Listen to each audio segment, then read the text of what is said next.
మొదటిగా నాకు ఈ అవకాశాన్ని ఇచ్చిన, ఈ ధన్యతని ఇచ్చిన దేవునికి నా యొక్క కృతజ్ఞతలు చెల్లిస్తున్నాను. ఎందుకంటే అర్హత లేని నా జీవితంలో దేవుడు గొప్ప కార్యాలు చేశాడు. మరి ఈ రోజున పంచుకోవడానికి దేవుడు అవకాశం ఇచ్చాడు. అందుని బట్టి కృతజ్ఞతలు చెల్లిస్తున్నాను. అదేవిధంగా ఈ సమయం ఇచ్చిన మరి స్వరూపన్నకి అండ్ సంఘ పెద్దలకు, సంఘస్థులందరికీ కూడా నా యొక్క కృతజ్ఞతలు చెల్లిస్తున్నాను. అయితే ఈరోజు నేను మాట్లాడినై ఉంటున్న అంశం ఏమై ఉంటుందంటే పిన్ పాయింటింగ్ జోబ్స్ ప్రాబ్లం. అంటే యోబుకి వచ్చిన సమస్యలను గురించి మాట్లాడడం కాదు, కానీ యోబులో ఉన్న సమస్యలను గురించి మాట్లాడుతున్నా. ఇది ప్రత్యేకంగా యోబులో ఉన్న సమస్య మాత్రమే కాదు, మన జీవితాలలో మనలో కూడా మనం రెగ్యులర్గా చూసే సమస్య అయి ఉంది. అయితే దేవుడు మనతో మాట్లాడుతున్నాడని నేనైతే నమ్ముచున్నాను. దీని ద్వారా మనం నేర్చుకోవాల్సినవి కూడా చాలానే ఉన్నాయి. సో యోబు 1:8 చూసినట్లయితే, అందుకు యెహోవా, నీవు నా సేవకుడైన యోబు సంగతి ఆలోచించితివా? అతడు యథార్థవర్తనుడును న్యాయవంతుడునై దేవుని యందు భయభక్తులు కలిగి చెడుతనమును విసర్జించినవాడు. భూమి మీద అతని వంటి వాడెవడునూ లేడు. అయితే ఇక్కడ యోబు గురించి సాక్ష్యం ఇస్తుంది మనుషులు కాదు, కానీ దేవుడే సాక్ష్యం ఇస్తున్నాడు. ఏమని సాక్ష్యం ఇస్తున్నాడు అని అంటే, అతను ఒక న్యాయవంతుడిగా, యథార్థవంతుడిగా, దేవుని యందు భయభక్తులు కలిగిన వ్యక్తిగా అండ్ చెడుతనంను విసర్జించిన వాడిగా. ఇవన్నీ క్వాలిటీస్ చూస్తే ఈ భూ ప్రపంచంలో మనలో అసలు ఇలాంటి క్వాలిటీస్ కూడా సరిగ్గా లేవు. ఎక్కడైనా లోపాలు ఉన్నాయి, కానీ యోబులో చూసినట్లయితే ప్రతి విషయంలో కూడా కరెక్ట్గా ఉన్నాడని దేవుడు సాక్ష్యం ఇస్తున్నాడు. సాతాను ఎదుట ఆయన అంత ధైర్యంగా యోబు విషయంలో సాక్ష్యం ఇస్తున్నాడు. మరి మన జీవితాల గురించి దేవుడు అటువంటి సాక్ష్యం ఇవ్వగలుగుతున్నాడా అనేది మనం గ్రహించాలి. అయితే యోబు యొక్క సమస్య, మరి ఇంత మంచిగా ఉన్న వ్యక్తిలో సమస్య ఒకటి ఉంది అనేసి దేవుడు సెలవిస్తున్నాడు. ఆ సమస్య అనేది తనకు కనిపించడం లేదంట. యోబుకి మరుగై ఉన్నది ఆ సమస్య. మరి ఆ సమస్య ఏమై ఉంది అని అంటే, తన హృదయమే ఆ సమస్య. ఆ హృదయంలో దేవుడు దాచిపెట్టింది ఏంటి అని అంటే, తనే నీతిమంతుడు అనేసి ఆయన అనుకుంటున్నాడు. తనకన్నా దేవుడు నీతిమంతుడిగా ఎంచడం లేదు, కానీ తానే నీతిమంతుడిగా మొదటి స్థానం దేవునికి ఇవ్వకుండా తాను మొదటి స్థానంలో ఉండడానికి చూసుకుంటున్నాడు అనమాట. అయితే ఈ విషయాన్ని మనం గ్రహించినట్లయితే యోబు ఎంత కాన్ఫిడెంట్గా ఉన్నాడు అని అంటే, యోబుకు వచ్చిన సమస్యల గురించి మాట్లాడుతున్నప్పుడు తన స్నేహితులతోని ఆయన అంటున్న విషయం ఏంటి అని అంటే, నేను యథార్థవంతుడను, ప్రతి విషయంలో నేను కరెక్ట్గా ఉన్నవాడును, నేను నిర్దోషిని, దేవుడు నా విషయంలో ఇది చూడట్లేదా, న్యాయం జరుగుతుంది అని అనుకుంటున్నాడా అని యోబు అనుకుంటున్నాడు. కానీ ఆయన సమర్థించుకుంటున్నాడు. మరి నిజమే కదా, మన జీవితాల్లో కూడా మనం చేసిన తప్పులు కొన్ని ఉంటున్నా కూడా కొన్నిసార్లు మనము ఈ పొజిషన్లో నేనున్నా నువ్వున్నా ఇదే చేస్తాము అని సమర్థించుకుంటూ ఉంటాం, కానీ అది కరెక్ట్ చేసుకునే ఆలోచనలో మనలో ఎంతమందికి వస్తుంది అనేది మనం గ్రహించుకోవాలి. ఒకవేళ ఆ సమస్య మీకు ఎదురుపడితే మీరు ఏ విధంగా ఫేస్ చేస్తారు అని యోబు అక్కడ మాట్లాడుతున్నాడు. అయితే ఈ సమయంలో యోబు పదే తాను ఒక నిర్దోషి అని, ఒక నీతిమంతుడని ఆయన చెప్తున్నాడు, కానీ ఆయనలో ఉన్న తప్పుని ఆయన గ్రహించలేకపోయినాడు. అయితే మనుషులుగా మనం కూడా మొదటిగా మన గురించి ఆలోచిస్తాం. ఎదుటి వ్యక్తి ఎవరైనా మనతో ఒక యుద్ధానికో లేకపోతే ఏదన్నా వ్యాజ్యానికి వచ్చినప్పుడు వారిలో మనకు కరెక్ట్గా అనిపించదు, కానీ మొదటిగా మనల్ని మనమే సమర్థించుకుంటూ ఉంటాము. ప్రొవర్బ్స్ 21:2 చూసినట్లయితే, ఒకడు తనకి ఏర్పరచుకొనిన మార్గము ఎట్టిదైనను తన దృష్టికది న్యాయంగానే అగపడును. యెహోవాయే హృదయములను పరిశీలన చేయువాడు. 18:17 ఆల్సో. అయితే యెహోవాయే హృదయంలో చూచే దేవుడిగా ఇక్కడ మనం చూడగలము. మనం మనుషులుగా మన అవుట్వర్డ్ అపియరెన్స్ని బట్టి మనం మంచోడు అని నిర్ణయించగలుగుతామేమో, కానీ దేవుడు మన హృదయాలను పరిశీలించు దేవుడై ఉన్నాడు. దాన్ని బట్టి మన జీవితాలను ఏ స్థితిలో ఉందో మనము తెలుసుకోవాల్సిన వారమై ఉన్నాము. మరొక విషయం చెప్పాలి అని అంటే, యోబుకు వచ్చిన శ్రమలు వస్తున్నాయి, శ్రమల వల్ల నేను బాధపడతాను, బాధపడుతున్నాను అని అనేకమైన సార్లు అనుకుంటాం, కానీ శ్రమలు అనేవి ఒక మారువేషంలో ఉన్న ఆశీర్వాదంగా మనం చూడగలం. ఆశీర్వాదం అంటే వచ్చిన సమయంలోనే దాన్ని అనుభవించి ఆనందించగలుగుతామేమో, కానీ శ్రమలు అనేవి మన ఇటర్నిటీ లైఫ్ని సూచిస్తుంది, మన ఇటర్నిటీ లైఫ్ని డిజైన్ చేస్తుంది, లేకపోతే డెస్టినీ అని చెప్పొచ్చు. ఆ యొక్క శ్రమలు అనేవి ఆ ఇటర్నిటీలో మన పొజిషన్ ఎక్కడ, పరలోకంలో మన పొజిషన్ ఏ స్థానంలో ఉంటుందో అది నిర్ణయిస్తుంది. మరి ఆ శ్రమలు వచ్చినప్పుడు మనం ఏ విధంగా దాన్ని స్వీకరిస్తున్నాము, ఆ శ్రమలు వచ్చినప్పుడు మరి మనల్ని మనము ప్రక్షాళన చేసుకుంటున్నాము. యోబు విషయంలో చూసినట్లయితే ఆ శ్రమలు వచ్చినప్పుడు నేను అన్ని యథార్థంగా ప్రవర్తించినా కూడా దేవుడు నాకు ఇదే న్యాయం తీరుస్తున్నాడు అన్న మాట మాట్లాడుతున్నాడు. మరి మన జీవితాల్లో ఆ శ్రమలు వచ్చినప్పుడు మనం ఏ విధంగా తీసుకుంటున్నాము, ఆ శ్రమలు వచ్చినప్పుడు దేవుడు నాలో కరెక్ట్ చేయడానికే ఈ శ్రమలు ఇస్తున్నాడని గ్రహించగలుగుతున్నామా అనేది మనం పరిశీలించుకోవాలి. దేవుడు ఒక శ్రమ ఇస్తున్నాడు అంటే అది మనల్ని ప్రక్షాళన చేయడానికి, కడగడానికి, మనల్ని ఆయన సొత్తుగా చేసుకున్నాడు కాబట్టి ఆయన ఏ పొజిషన్లో ఉన్నాడో ఆ పొజిషన్లో మనల్ని నిలబెట్టాలని ఉద్దేశించి ఉన్నాడు కాబట్టే ఆయన ప్రేమను బట్టి మనల్ని నడిపిస్తున్నాడు. ఆ శ్రమల గుండా మనల్ని కరెక్ట్ చేయాలి అని అనుకుంటున్నాడు. అయితే ఈ శ్రమలు అనేవి ఒక మారువేషంలో ఉన్న ఆశీర్వాదంగా చెప్తున్నాం కదా. మరి అంటే మనకి పైకి కనిపించదు, కానీ ఇప్పుడు ఏవైనా హెల్తీ ఫుడ్స్ బయటికి అంతా మన నోటికి టేస్టీగా అనిపించవు, కానీ మన ఆరోగ్యానికి అది ఎంతో క్షేమకరమైంది. మన నోటికి టేస్ట్ అనిపించినవి అన్నీ కూడా ఆరోగ్యాన్ని చెడుపరిచేవే అయి ఉంటాయి. అయితే మనము శ్రమలు వస్తున్నప్పుడు మనం ఏ విధంగా తీసుకోవాలి అంటే ఇది నాకు ఆశీర్వాదంకే, ఇది దేవుడు నాకు అనుగ్రహించాడు అనేది మనం గ్రహించగలగాలి. నిత్యత్వంలో నా స్థానం మార్చబడ్డానికి దేవుడు నాకు ఒక అవకాశం ఇచ్చాడు అన్న విధంగా మనం గ్రహించగలగాలి. ఆ విధంగా గ్రహించడానికి దేవుడు సహాయం చేస్తాడు. అయితే యోబు చాలా యథార్థవంతుడు, న్యాయవంతుడు, చెడుతనంను విసర్జించిన వాడు, ప్రవర్తన అంతటిలో కూడా దేవునిలో ప్రతిదీ కూడా సరిగ్గా ఉన్నవాడు. కానీ ఒక్కటే ఒక్క తప్పు ఏంటి అని అంటే తనను తాను నీతిమంతునిగా ఎంచుకుంటున్నాడు. దేవుని నీతి కన్నా తన నీతి గొప్పదన్నట్టుగా చూపించుకుంటున్నాడు. అయితే యోబు నీతిమంతుడు అని మాట్లాడబడింది కదా. అయితే ఆ నీతి అనేది ఎక్కడి నుంచి వచ్చింది? అబ్రహాము విషయంలో చూసినట్లయితే నీతి అనేది దేవుని యందు విశ్వాసం ఉంచుట ద్వారానే అనబడుతుంది. మరి మన శరీర క్రియలు, శరీర పనులను బట్టి మనం నీతిమంతులుగా మార్చబడినా అది దేవుని ఎదుట ఒక మురికి గుడ్డల వలె ఉంటుందని. మేమందరము అపవిత్రుల వంటి వారమైతిమి, మా నీతి క్రియలన్నీ మురికి గుడ్డ వలె ఆయను. మేమందరము ఆకువలే వాడిపోతుమి, గాలివాన కొట్టుకొని పోవునట్లుగా మా దోషములు మమ్మను కొట్టుకొని పోయెను. అయితే మన నీతి, మన మంచితనము, మనది ఏది మంచిది చేసినా కూడా అది దేవుని ఎదుట ఒక మురికి గుడ్డ లాంటిదే. అటువంటిది దేవుడు మనలను నీతిగా ఏ విధంగా మార్చబడిందంటే ఆయన యందు విశ్వాసం ఉంచినందు బట్టే మనం నీతిమంతులుగా మార్చబడ్డాము. ఆ విషయాన్ని యోబు మర్చిపోయాడు.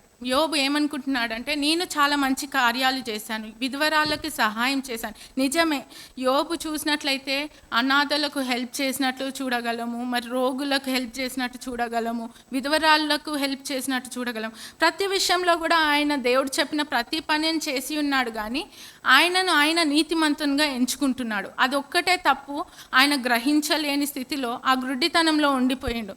అనేకమైన సార్లు మనం అనుకుంటూ ఉంటాం కదా, మనమే ఈ మంచితనం చేశాం, దేవుడు నాకే ఎందుకు ఇంత కష్టాలు ఇచ్చారో అని అనుకుంటూ ఉంటారు. ఇలాంటి వారిని నేను చాలామందినే చూశాను, మా రిలేటివ్స్లో కానీ మరి నా ఫ్రెండ్స్ సర్కిల్లో కానీ. ప్రతి ఒక్కరిని నేను ఎంత మంచిగా ఉంటున్నాను కదా అంటే మన మంచి ద్వారా మన క్రియలు అనేవి మన ఫ్యూచర్ అనేది కాదు, కానీ మన మంచి అసలు దేవుని ఎదుట అది మురికి గుడ్డ లాంటిది. దేవుని బట్టే మనం ప్రతిదీ కూడా పొందుకోగలం. దేవుడే మనకు సహాయం చేసి నడిపిస్తాడు. ఆ దేవుని మొదటి స్థానంలో ఉంచడమే మన జీవితాలలో ప్రాముఖ్యమైనది. ఆ మొదటి స్థానం దేవునికి ఇస్తున్నామా లేదా అనేది మనం గ్రహించుకోవాలి. యోబు అయితే మరి అది మర్చిపోయాడు. మనము మన రెగ్యులర్ లైఫ్లో మనం అది మొదటి స్థానం దేవునికి ఇస్తున్నామా లేదా అనేది మనం గ్రహించుకోవాలి సమయంలో. అయితే రెండవదిగా చూసినట్లయితే మరి యోబు ఈ స్థితిలో ఉన్నప్పుడు తనకు 4 ఫ్రెండ్స్ అనేది ఉన్నారు. వారిలో ఆ 4 ఎవరు అని అంటే ఎలిఫాజ్, బిల్దాద్, జోఫర్ అండ్ ఎలీహు అనే నలుగురు ఫ్రెండ్స్ ఆయనకు ఉన్నారు. అయితే ఈ ముగ్గురు ఫ్రెండ్స్ పైన ఉన్న ఎలిఫాజ్, బిల్దాద్, జోఫర్ వీళ్ళ ముగ్గురిని చూసినట్లయితే వాళ్ళు ఏమంటున్నారంటే, నువ్వేదో పాపపు క్రియలు చేసినావు కాబట్టే నీకు ఈ కార్యాలు జరుగుతున్నాయి, నువ్వు ఏదో తప్పులు చేసావు, నీ పిల్లలు ఏదో తప్పులు చేశారు కాబట్టే నీకు ఈ విధంగా జరుగుతుంది, నువ్వు అంతా కూడా వేషధారణ చూపించావు, వేషధారణగా జీవించావు కాబట్టే నీకు ఈ విధంగా జరుగుతుంది అనేది వాళ్ళు చెప్తున్నారు. కానీ ఒక్క ఫ్రెండ్ మాత్రం, ఎలీహు అనే వ్యక్తి తనలో ఏం తప్పు ఉందో గుర్తెరిగిండనమాట. అంటే యోబుకి వచ్చిన సమస్యలన్నీ కూడా తన తప్పిదముల వల్లే రాలేదు, కానీ ఆయనలో ఉన్న ఏకైక తప్పిదం ఏంటి అని అంటే ఆయన నీతిమంతునిగా ఎంచుకోవడమే ఆయనలో ఉన్న తప్పు అని ఎలీహు గ్రహించాడు. అయితే ఈ ఎలిఫాజ్, బిల్దాద్, జోఫర్ని చూసినట్లయితే వీళ్ళు ముగ్గురు కూడా చాలా పెద్ద వ్యక్తులు, ఎలీహు కన్నా పెద్ద వ్యక్తులు. ఎలీహు అనే వ్యక్తి ఒక యవ్వనస్తుడిగా మనం చూడగలము. Job 32 chapter 1st verse. యోబు తన దృష్టి యందు తాను నీతిమంతుడై ఉన్నాడని ఆ ముగ్గురు మనుషులు తెలుసుకొని అతనికి ప్రత్యుత్తరము చెప్పుట చాలించిరి. అయితే ఈ వ్యక్తులందరూ కూడా అనుకుంటున్నారు ఏంటి అని అంటే, ఈయన నీతిగా ఉన్నాడని ఇన్ని రోజులు అనుకుంటున్నాడు, కానీ ఈయన ఏదో తప్పు చేశాడు, అందుని బట్టి ఈ క్రియలన్నీ కూడా, ఈ సమస్యలన్నీ కూడా వచ్చినాయని అనుకుంటున్నారు. కానీ ఎలీహు అది గుర్తించి ఆ ముగ్గురు వ్యక్తులతో మాట్లాడుతున్నాడు ఏంటి అని అంటే, ఇక ఎలీహు ఏ స్థితిలో ఉన్నాడు అని అంటే, ఆయన దేవుని యొక్క నడిపింపు కలిగిన వాడై ఉన్నాడు. ఎలీహుని చూసినట్లయితే ఎలీహు గురించి దేవుడు మాట్లాడుతున్నాడు. ఆయన ఆధ్యాత్మికతలో చురుకైన వాడు, దేవుని భయభక్తులు కలిగిన వ్యక్తిగా చూడగలము. యోబు తప్పుని ఎత్తి చూపిన వాడు అండ్ పెద్దల పట్ల గౌరవం గలవాడు, ఆత్మ స్వాధీనంలో ఉన్నవాడు, అంటే వివేచన కలిగి ఉన్నవాడిగా మనం చూడగలం. ఆత్మపూర్ణుడై నడిపించబడుతున్నాడు. ఇక్కడ ఎలీహుని చూస్తే ఆయన ఏదో మాటలు ఆయన మీద మోపాలి అన్నట్టు మాట్లాడడం లేదు, కానీ ఆ పెద్దలు ముగ్గురు మాట్లాడుతున్న సమయంలో ఈయన అప్పటికప్పుడే నేను కూడా ఒక ఆన్సర్ ఇచ్చేయాలి కదా అని యోబు సమస్య చెప్తున్నప్పుడు ఈయన ఆన్సర్ ఇవ్వడం లేదు, కానీ అక్కడ స్టేబుల్గా ఉండి ఆ సమస్య ఏంటి అని గ్రహిస్తున్నాడు. ఆ వివేచన అది అంతా కూడా దేవుని యొద్ద నుండి పొందుకున్నాడు. ఆ వివేచన ప్రతి ఒక్కరం కూడా కలిగి ఉంటాం. ఎప్పుడు అనంటే దేవుని నమ్మినప్పుడు దేవుని ఆత్మ ఆ వివేచనను మనకు అనుగ్రహిస్తుందని యోబు చాప్టర్లో మనం 33 చాప్టర్లో చూడగలము. ఆ వివేచన మనం కలిగి ఉండాలి. మరి ఎలీహు వెంటనే ఆయన వచ్చిన సమస్యలను బట్టి ఆయనకు జడ్జ్మెంట్ ఇవ్వడం లేదు, కానీ ఆ సమస్య ఎందుకు వచ్చింది అనేది దేవుని యొద్ద పరిశీలనగా ఆలోచించుకొని దేవుడిచ్చిన వివేచన ద్వారా ఆయన గ్రహిస్తున్నాడు. ఏంటి అని అంటే, యోబులో ఉన్న సమస్య ఆయన నీతిమంతునిగా ఎంచుకుంటున్నాడు అన్న సమస్యను బట్టి ఆయన గుర్తెరిగి మరి ఆయన ఖండిస్తున్నాడు, యోబుతో మాట్లాడుతున్నాడు. నేను ఇంతవరకు కామ్గా ఉన్నాను, బట్ నేను ఇప్పుడు తెగిస్తున్నాను, పెద్దలందరూ మాట్లాడిందంతా నేను విని గ్రహించి మాట్లాడుతున్నాను అని ఎలీహు మాట్లాడినట్టుగా యోబు 33 చాప్టర్లో మనం చూడగలము. యోబు, దయచేసి నా వాదమును ఆలకించుము, నా మాటలన్నీ చెవిని పెట్టుము. ఇదిగో నేను ఆరంభించి తిని నా నాలుక ఆడుచున్నది, నా మాటలు నా హృదయ యథార్థతను తెలుపుచున్నది. ఆయన యథార్థంగా ఆయనకు అనిపించింది ఏంటి అనేది దేవుని యోబు ఎదుట చెప్పడానికి ఆయనకి ఆపుకోలేకపోతుండే. ఆత్మ అనేది ఆయనని బలవంత పెడుతున్నది. ఆ ఆత్మ తనకి యోబుకి చెప్పాలని చెప్తున్నాం. మరి కొన్ని విషయాలలో మన పరిస్థితులలో మనము నీరసిల్లినప్పుడు కొంతమంది ఎలీహు వల్లే మనతో మాట్లాడుతుంటారు. మనల్ని బలపరచడానికి మనలో ఉన్న తప్పిదములను ఎత్తి చూపుతూ దాన్ని సరిచేసుకోండి అని మాట్లాడుతున్నప్పుడు అది మనం ఎంతవరకు కరెక్ట్ వేలో తీసుకుంటున్నాము. మరి మనలో ఉన్న తప్పులు ఎవరైనా ఎత్తి చూపితే మనలో కోపం వస్తుంది కొన్నిసార్లు, కానీ అది గ్రహించగలిగే స్థితిలో మనం ఉంటున్నామా అనేది మనం గ్రహించుకోవాలి. ఆ యొక్క కరెక్షన్ వస్తున్నప్పుడు తీసుకోగలుగుతున్నామా? మరి ఎలీహు ఏజ్ని చూసినట్లయితే ఒక చిన్నవాడిగానే ఉంటున్నాడు. మరి చిన్నవారు పెద్దవారు అని కాదు, కానీ దేవుని ఆత్మపూర్ణులై ఉంటున్నారా లేదా అన్న వివేచన మనం కలిగి ఉండాలి. మరి యోబు ఆయన చెప్పినప్పుడు అది రిసీవ్ చేసుకున్నట్టుగా మనం చూడగలము. ఆయన కరెక్ట్ చేసుకున్నాడు. మరి ఏలీహు ఆ మాటలు చెప్తున్నప్పుడు ఏలీహు డైరెక్ట్గా నేను ఈ విధంగా నీతో వాద్యం ఆడడానికి రాలేదు, నువ్వు అన్నావు కదా దేవుడు న్యాయం తీరుస్తాడా, దేవునికి ఇంత మంచిగా జీవించినా కూడా నాకు న్యాయం ఈ విధంగా చూపిస్తున్నాడు అన్నప్పుడు దేవుని నీతిని ఎంచువాడువై ఉన్నావా నువ్వు అన్నట్టు మాట్లాడుతున్నాడు. మరి కుమ్మరి దేవుడై ఉన్నాడు, మనం మట్టి అయి మనమై ఉన్నాము. మరి ఆ కుమ్మరిని ప్రశ్నించే హక్కు ఆ మన్నుకి ఏమాత్రం కూడా లేదు. మరి ఆ ప్రశ్నిస్తున్నాడు యోబు, ఆ ప్రశ్నిస్తున్నాడు అన్న విషయం కూడా ఎరగలేని స్థితిలో ఉన్నాడు. సృష్టికర్తను అడుగుతున్నాడు అన్న విషయం కూడా ఎరగలేని స్థితిలో ఉన్నాడు. అయితే ఈ ఏలీహు తన యొక్క సమస్యను యోబుకి చూపించడం జరిగింది. 33 చాప్టర్లో చూసినట్లయితే 33:6లో నేను నీ వంటి వాడనే జిగటమంటితో చేయబడ్డాను, నీకు సమాధానం చెప్తాను అంటున్నాడు. అయితే యోబు చాప్టర్ 9 32-33లో చూసినట్లయితే న్యాయం కోసం అడుగుతున్నాడు. ఆయన ఏ విధంగా అడుగుతున్నాడో చూద్దాం. దేవుని జోబ్ చాప్టర్ 9 32-33. ఆయన నా వలె నరుడు కాడు, నేను ఆయనతో వ్యాజ్యమాడజాలను, మేము కలిసి న్యాయ విమర్శకు పోలేము, మా ఇద్దరి మీద చెయ్యి ఉంచదగిన మధ్యవర్తి మాకు లేడు. ఇక్కడ ఏమంటున్నాడు అంటే యోబు, నేను మనుషుడను, ఆయన దేవుడు, నా సమస్యలన్నీ కూడా ఆ దేవుడు ఎరగలేడు, అసలు నాకు న్యాయం తీర్చువాడు ఎవరున్నారు, నా సమస్యలను ఎరిగి ఉన్నవాడు ఎవరు అన్నట్టుగా మాట్లాడుతున్నాడు. కానీ ఇక్కడ ఏలీహు అంటున్నాడు ఏంటి అని అంటే, మరి నేను కూడా మనుష్యుడనే కదా, నేను నీకే ఏ విధమైన సమస్యలు ఉన్నాయో అవి నేను కూడా ఫేస్ చేసేవాడినే అయి ఉన్నాను, అయితే నేను మీకు జవాబిస్తాను అన్నట్టుగా మాట్లాడుతున్నాడు.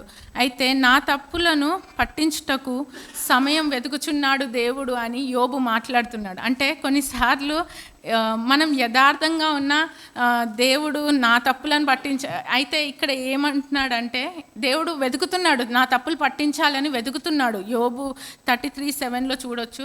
అయితే నా తప్పులు పట్టుకోవాలని వెతుకుచున్నాడు, కానీ నేను ఆయనకు దొరకను, ఎందుకంటే నేను యథార్థవంతుడిగా ఉంటున్నాను అన్న మాట యోబు నోటి వెంట రావడం మనం చూడగలం. అయితే దేవుడు మనల్ని పట్టుకొని మనల్ని శ్రమ పెట్టాలని తప్పు పట్టించాలని చూడడు, కానీ మనలో ఉన్న క్యారెక్టర్ని బిల్డ్ చేయడమే దేవుని ఉద్దేశమై ఉంది. దేవుని శక్తి నరులకి అర్థం కాదు, దేవుని ఆలోచనలు నరులకి అర్థం కాదు. అయితే దేవుని యొక్క ఉద్దేశంలను ఆయన గ్రహించాలనే డిలే చేస్తున్నాడు దేవుడు, కానీ యోబు అది గ్రహించడం లేదు. ఇంకా ఎక్కడ ఆ పాపంలో పడిపోతాడో ఏమో అన్నట్టు ఏలీహును యోబు యొద్దకు పంపించి తనలో ఉన్న సమస్యను బయట పెట్టడానికి దేవుడు సహాయం చేశాడు. ఆత్మపూర్ణుడై ఏలీహు అది తట్టుకోలేక అది ఆయన బయట పెట్టడం జరిగింది. మరి మనం కూడా అనేకమైన సార్లు తప్పిపోతున్నప్పుడు మనకి కరెక్షన్ తీసుకురావడానికి ఒకరిని నడిపిస్తున్నప్పుడు ఆ కరెక్షన్ని మనం ఎంతవరకు తీసుకుంటున్నామా అనేది మనం గ్రహించాలి. ఆ కరెక్షన్ని రిసీవ్ చేసుకుంటున్నామా అనేది మనం చూసుకోవాలి. అయితే ఇక్కడ ఏలీహు మాట్లాడుతున్న మాటలు ఏంటి అని అంటే, యోబు 33:13లో నీవేళ ఆయనతో పోరాడుతూ దేవుని ప్రశ్నించుట తప్పు అని ఆయనతో చెప్పాను. అంటే కరెక్షన్ కూడా చేస్తున్నాడు ఇక్కడ ఏలీహు. ఒక ఫ్రెండ్గా ఉన్నప్పుడు అన్నీ మన హ్యాపీనెస్లో పంచుకోవడం కాదు, కానీ మన ఒక రాంగ్ టైంలో కానీ రాంగ్ సీజన్లో కానీ మనల్ని కరెక్ట్ చేసే విధంగా ఉన్న స్నేహితుడే నిజమైన స్నేహితుడు. అయితే సృష్టికర్తను క్వశ్చన్ చేయడానికి మనం ఏ పాటి వారము? అంతకుముందు యోబు కొన్ని సమస్యలకు ఏమన్నాడు అని అంటే, మనుషుడు ఏ పాటి వాడు దేవుని ఎదుట, అవన్నీ మంచిగానే చెప్పాడు, అది మాత్రము మాటలు చెప్పాడు కానీ గ్రహించలేకపోతున్నాడు. ఒక స్టేజ్లోకి వచ్చేసరికి అవును దేవుని ప్రశ్నించడానికి నేను ఎవరిని అన్న గ్రహింపు ఆయనలో లేదు. ఒక పాయింట్ ఆఫ్ టైంలో అంత డిప్రెషన్లోకి కూడా వెళ్ళిపోయినట్టు మనం చూడగలము. యెషయా 32:6లో చూసినట్లయితే, మూడులు మూఢవాక్కులు పలుకుదురు, భక్తిహీనముగా నడుచుకొందురు, యెహోవాను గూర్చి కాని మాటలాడుచు, ఆకలి గొనిన వారి జీవాధారము తీసుకొనుచు, దప్పిగొనిన వారికి పానీయం లేకుండా చేయుచు. హృదయపూర్వకముగా పాపము చేయుదురు. ఒకడు తన హృదయంలో దేవుని నిందిస్తూ ఆయనకు దగ్గరగా జీవించజాలడు, నిలువజాలడు. ప్రభువులో తప్పు పట్టుట వేషధారణ వంటిది. అంటే మనం దేవునిలో తప్పు తీస్తున్నాము అంటే మనలో ఇంతవరకు ఉన్న భక్తి అంతా కూడా వేషధారణ లాంటిదే. అంటే ఇంతవరకు నమ్మిన వారిని ఆ సమస్య వచ్చినప్పుడు ఎందుకు నమ్మలేకపోతున్నాము అంటే ఇంతవరకు ఉన్న నమ్మకం, విశ్వాసం అంతా కూడా ఒక వేషధారణ వంటిది అన్నట్టు ఇక్కడ యెషయా 32:6లో దేవుడు మాట్లాడుతున్నాడు. తప్పు చేసినందుకు తనకు శ్రమలు కలగలేదు, కానీ శ్రమలలో తన వైఖరిని దేవుని పట్ల ఏమై ఉందో అది తెలపడానికి దేవుడు ప్రయత్నిస్తున్నాడు. ఇక్కడ ఆయనకు వచ్చిన శ్రమలు ఆయన తప్పు చేసినందు బట్టి కాదు, ఆయనలో ఉన్న క్యారెక్టర్ ఏమైందో అది సరి చేసుకోవడానికి దేవుడు దాన్ని బయటికి తీసుకురావడానికి చూస్తున్నాడు. ఇదే ఏలీహు చెప్పిన వాదన. అంటే ఆయన ఇంతవరకు ఉన్న ఫ్రెండ్స్ అందరూ కూడా నువ్వు తప్పు చేసినందు బట్టే ఇది వస్తుంది అని అంటున్నారు, కానీ ఏలీహు మాత్రమే నీలో ఉన్న తప్పుని ఎత్తి చూపుటకే దేవుడు కరెక్ట్ చేసుకోవడానికి నీకు ఈ అవకాశం ఇచ్చాడు, ఈ శ్రమల గుండా నడిపిస్తున్నాడు అన్న విషయాన్ని ఆయనకు తెలియజేయడం జరిగింది. అయితే మనుషుల అనేకమైన సార్లు గ్రుడ్డితనంతో ఉంటారు. అంటే ఇన్ని సమస్యలు గుండా వెళ్తున్నప్పుడు అది గ్రహించలేని స్థితిలో యోబు ఉన్నట్టుగా మనం చూడగలము. మనలను మార్చుటకే ఇది దేవుని ఉద్దేశమై ఉంది. అయితే దేవుని శక్తిని ఆయన తన బిడ్డలకు అనుగ్రహిస్తాడు. మనం ఆ శ్రమల గుండా వెళ్తున్నప్పుడు దేవుడు ఒకరిని నడిపిస్తాడు. ఇప్పుడు ఏలీహుని పరిశుద్ధాత్ముడు ఏ విధంగా అయితే సహాయకుడిగా నడిపించాడో, ఆయన మార్చుకోవడానికి అవకాశం అనుగ్రహించాడు యోబు జీవితంలో, మన జీవితాల్లో కూడా అనేకమైన సార్లు మనం మార్చుకోవడానికి దేవుడు అవకాశం ఇస్తుంటాడు. ఆ అవకాశాన్ని మనం ఎంతవరకు తీసుకుంటున్నాము, ఎంతవరకు గ్రహిస్తున్నాము అనేది మనము ఆలోచించాల్సిందై ఉంది. అయితే ఇక్కడ యోబు ఒక మాట ఏమన్నాడంటే, నీవు వక్రమైన తీర్పు తీర్చువాడవని ఒక రాజుతో అనుట న్యాయమా? ఇక్కడ దేవుడు నాకు అన్యాయం చేస్తున్నాడు అన్నట్టుగా యోబు మాట్లాడుతున్నాడు. ఒక రాజు అన్యాయం చేస్తున్నాడు నాకు అన్నట్టుగా మాట్లాడుతున్నాడు. కానీ యోబుకి ఏలీహు ఇచ్చిన సూచన ఏంటి అని అంటే, ఆ గ్రుడ్డితనం నుంచి బయటికి రా, నువ్వు దేవుడు నీకు సహాయం చేయడానికే ఈ శ్రమల గుండా నడిపిస్తున్నాడన్న విషయాన్ని దేవుడు యోబుతో మాట్లాడాడు ఏలీహు ద్వారా. ఎఫెసియన్స్ 5:19-20 చూసినట్లయితే, ఒకరినొకడు కీర్తనలతోనూ సంగీతములతోనూ ఆత్మ సంబంధమైన పాటలతోనూ హెచ్చరించుచు మీ హృదయములో ప్రభువును గూర్చి పాడుచు కీర్తించుచు మన ప్రభు అయిన యేసుక్రీస్తు పేరట సమస్తమును గూర్చి తండ్రి అయిన దేవునికి ఎల్లప్పుడూ కృతజ్ఞతాస్తుతులు చెల్లించుచు. ఒకరినొకరము ప్రోత్సాహపరచుకోవాలి. ఒకళ్ళు బలహీనంగా ఉన్నప్పుడు మనము దేవుని మాటలు చెప్పి బలపరిచే వారమై ఉండాలి. ఏలీహుకు ఉన్న క్యారెక్టర్ అది. ఆ క్యారెక్టర్ మనలో ఎంతమందికి ఉంది? ఆ యోబు రిసీవింగ్ చేసుకునే క్యారెక్టర్ యోబులో ఉంది. ఆ రిసీవింగ్ చేసుకునే క్యారెక్టర్ మనలో ఉందా? అది బిల్డ్ చేసుకోవాలి. మనలో ఉన్న సమస్యని ఎత్తి చూపినప్పుడు అది కరెక్ట్ చేసుకునే స్టేజ్లో మనం ఉన్నామా? అది ఒకవేళ ఇతరులు సమస్యలో ఉన్నప్పుడు మనము ఆ విధంగా కరెక్ట్ చేయడానికి సిద్ధపడి ఆత్మపూర్ణులై ఉంటున్నామా? అది మన ఓన్ నాలెడ్జ్తో మనం చెప్తే అందులో కార్యం జరగదు. కానీ ఎప్పుడైతే ఆత్మపూర్ణులై మనము దేవుని వివేచన కలిగి వాళ్ళకి ఆ యొక్క ఆలోచనలు చెప్తామో వాళ్ళు సరి చేసుకునే అవకాశం ఉంటుంది. అయితే ఇక్కడ భావోద్వేగంలను అదుపు తప్పుట వలన ఆలోచన శైలి అంత వంకరగా మారింది. అంటే ఆయన ఆలోచనలు అన్నీ కూడా మారిపోయినాయి. యోబు ఎంతగా దేవుని ప్రేమించాడు, ఎంతగా దేవుని స్తుతించాడో ప్రతిదీ కూడా ఆయన భావోద్వేగంలో ఎక్కువ అయినప్పుడు ఆ ఆలోచన శైలి అంతా కూడా మారిపోయింది. ఆ మారిపోయినందుకే దేవుడు సహాయకుడిగా మరి ఏలీహుని పంపించినట్టుగా చూడగలము. మనలో కూడా అటువంటి సమస్యలు ఎదురుపడినప్పుడు పరిశుద్ధాత్ముడు మనకు సహాయం చేయుటకు దగ్గరగా ఉన్నాడు. కానీ అది రిసీవింగ్ చేసుకునే స్టేజ్లో మనం ఉన్నామా? ఆ రిసీవింగ్ హార్ట్ మనలో ఉందా అనేది మనలో ప్రశ్న అది. ఆ రిసీవింగ్ హార్ట్ ఉంటే ఖచ్చితంగా దేవుడు మనల్ని నడిపిస్తాడు. ఆ డిలే ఏదైతే ఉందో ఆ డిలే అంతా ఎందుకుంది అని అంటే, అన్ని రోజులు కూడా కూడా యోబు ఆ స్థితిని గ్రహించలేని స్థితిలో ఉన్నాడు. ఆ రిసీవింగ్ చేసుకోకుండా ఉన్నాడు కాబట్టే దేవుడు అతనితో మాట్లాడలేకపోయి ఉన్నాడు. మరి దేవుడు మనతో మాట్లాడి మనల్ని నడిపించాలంటే మనలో ఆ రిసీవింగ్ హార్ట్ ఉండాలి. ఆ చెప్పిన మాటలు అది దైవజనుడి ద్వారానే కావచ్చు, అది మన ఫ్రెండ్స్ ద్వారానే కావచ్చు, వాక్యం చదువుతున్నప్పుడు వాక్యం ద్వారా కావచ్చు, ఏ విధంగా అయినా కూడా దేవుడు మాట్లాడతాడు, ఆ సమస్యల నుంచి విడిపిస్తాడు. కానీ దేవునికి నమ్మకంగా దేవుని మొదటి స్థానంలో ఉంచే స్థితిలో మనం అందరం ఉండాలని దేవుడు ఆశిస్తున్నాడు. ఈ కొద్ది వాక్యము దేవుడు దీవించుగాక.